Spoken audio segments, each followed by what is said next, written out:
Hi everybody, hope everybody's doing good. So it's almost New Year's Eve, and the lead up to New Year's Eve is a lot of fun.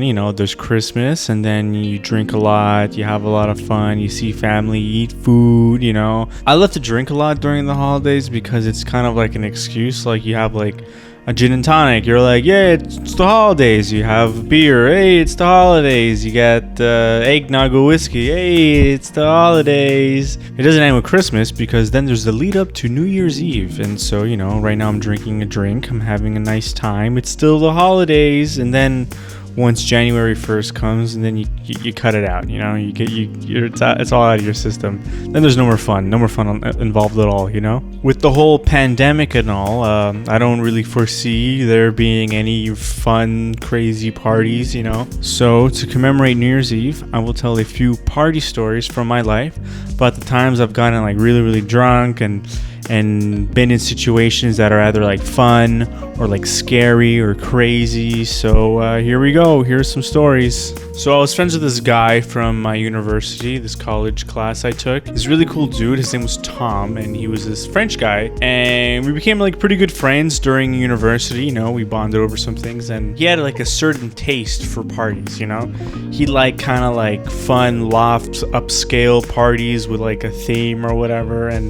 And I'm a dirty piece of shit that has no taste and not knowing anything at all. So I attached myself to him for a little while so I can go to these fun events, fun parties, all that stuff, We got like put together in some group art class thing, and I guess I got lucky because I ended up hanging out with the only non-fucking weirdo in this art class full of fucking weirdo nerds or whatever, One of my favorite parties we went to, it was like this loft party where I'm assuming it was owned by this painter guy, because like you walk in and there was like hundreds of paintings all over the wall, like decorated, like anywhere you look there was like a painting basically, like with a really expensive looking frame. And like it wasn't like super like modern art, like like out of like a bad movie where it shows like the plight of man and it's like a picture of a Cheeto with like a guy crying or whatever. It was like actually really well done art, like it looked like kind of like beautiful, and it was fucking everywhere. And the party was getting like really packed, like a lot of people you can tell that probably weren't invited were showing up. I guess the guy who like owned the place or was running the party, he opens all the lights, like all the lights were like dimmed and like kind of like nice like party lighting with cool vibey music, fun stuff.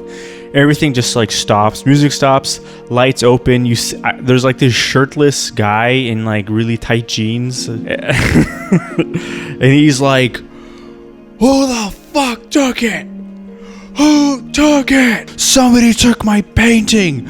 It's my painting. Something like that. He's like screaming about his painting, and we're like, what do you mean somebody took your painting? He pointed at the wall, and like where all the paintings are basically, like because all the paintings cover the entire wall, one huge spot was missing. Like it was insane. Like someone took the biggest, most giantest painting and nobody like fucking even noticed, It was probably like 5 feet tall and like 4 feet wide. Like it was a huge fucking painting. But also then again, if someone's walking around with a painting that big, no one's gonna be like, is that your painting? I think that's not your painting. Such like a ballsy move, I don't know if he was already shirtless, but like my memory was of him shirtless, or maybe he was so angry he ripped his shirt off. But anyway, like he opened the lights and he was like basically, everybody get the fuck out.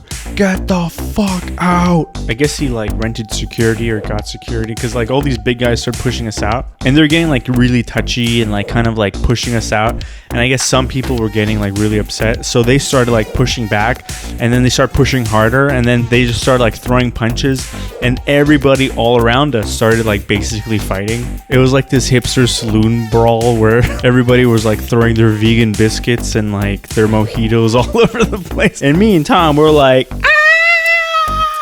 we were like running the fuck out of there. It was crazy how like the mob mentality took over, because everybody, in my mind, like I could be telling this story completely wrong, I'm fucking it up. Everybody was just like punching each other, just like fucking like as we were walking, just getting like punched. And I remember like running down the staircase and people were just like fighting on the staircase all the way down.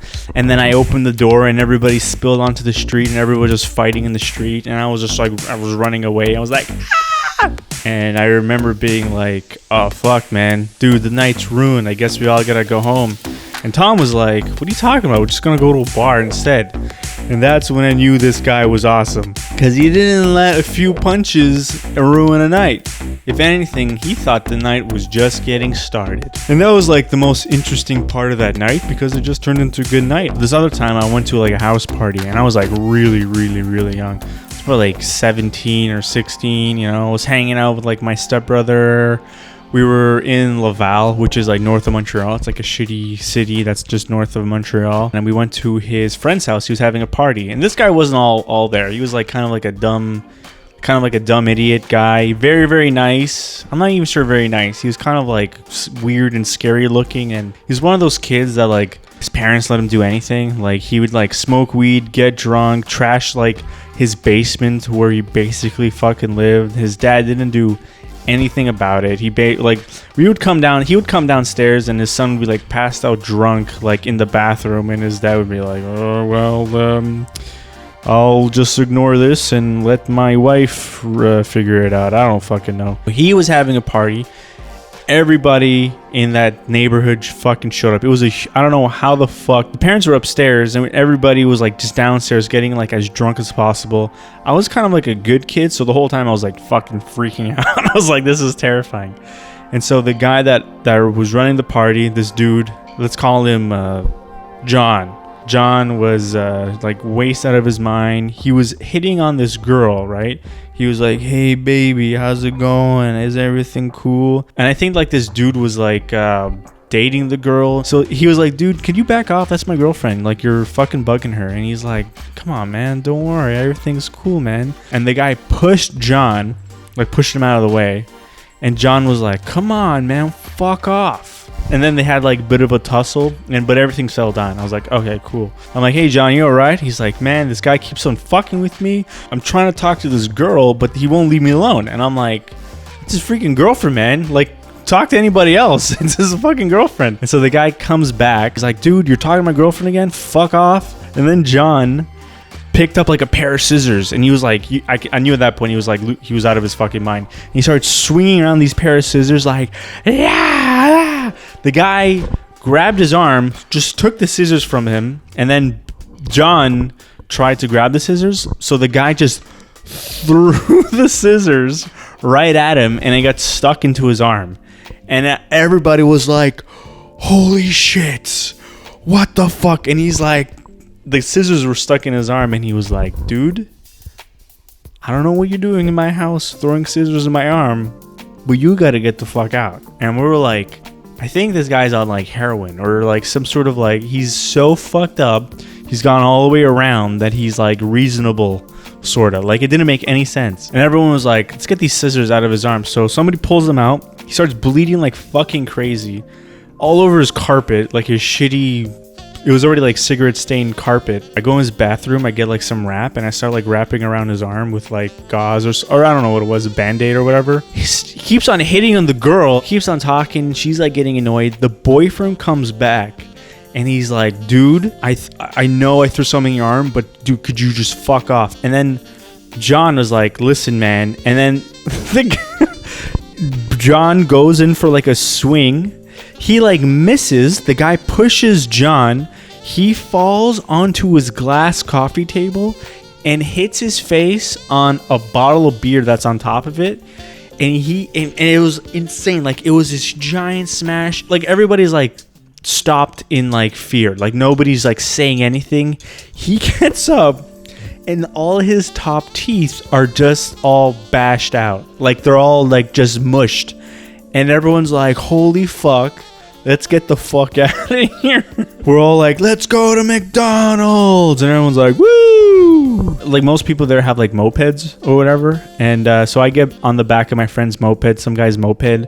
And John was like, I'm coming too, man. And I'm like, dude, you should just stay home. We're all going to McDonald's, you know. And John has a BMX, right? And he's like, I'm gonna bike there. And we're like, dude, it's far away. Get on somebody's moped. He's like, I ain't going on back because nobody's moped. And we're like, all right. He's like, what I would do is somebody hold on to me. Hold on my hand. He's like, somebody hold on to my bike as you're on the moped. I'm like, all right. So the moped is going and I'm holding onto his bike and we're going like really fucking fast. We're like flying down this road. And then like John immediately is like, oh no. And he starts like shaking his handlebars and we're fucking flying. And he fucking, thank God he wasn't holding on to me because I would have been dead or crippled or something. Because he flips the fuck over on his bike and all I see in the darkness is sparks from his bike hitting the ground like. And the guy riding the bike was like, what happened? I'm like, nothing, man. Just keep going, dude. Just keep going. Hey everybody, thanks for watching this video. I forgot to record a goodbye, so please remember to subscribe if you enjoyed the video, and look out for my Patreon launching this week. And don't forget to follow me on Twitch. Bye.